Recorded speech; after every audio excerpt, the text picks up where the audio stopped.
All right, so July smacked me in the face. Not literally, but financially. The month wrapped up, and here's the math. I had to buy cars at the most expensive prices I've seen in years, and then sell them at cheaper prices than last year. Translation, every single car we sold, we lost on average $300 to $400 in profit. And then when you multiply that by 115 cars, that's 40,250. Are you kidding me? Kind of month.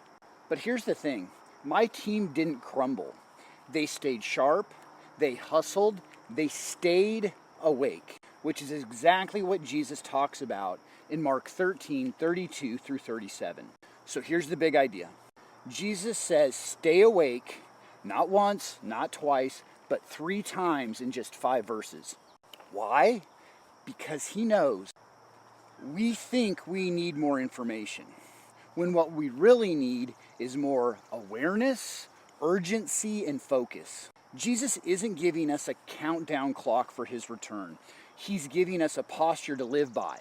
Be ready. Not someday, not when life slows down, now. So here's the gospel at work. Here's the beauty. Jesus isn't calling us to stay awake by panicking, by obsessing, or white-knuckling our way through life. He's saying, I've done the heavy lifting.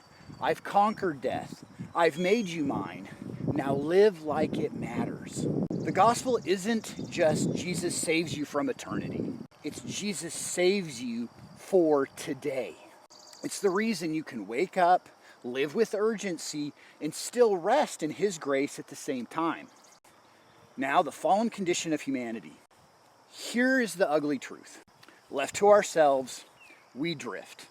We get seduced by comfort, busyness, and pride. We hit the snooze button on our spiritual life. We coast.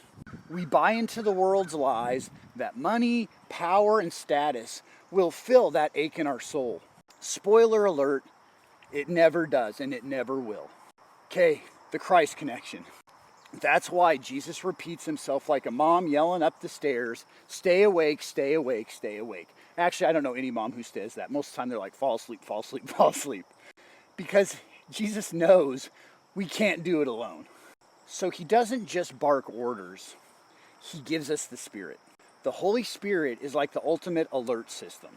He wakes us up when we're drifting, convicts us when we're numb, and pushes us to keep watch. Not out of fear, but out of faithful expectation.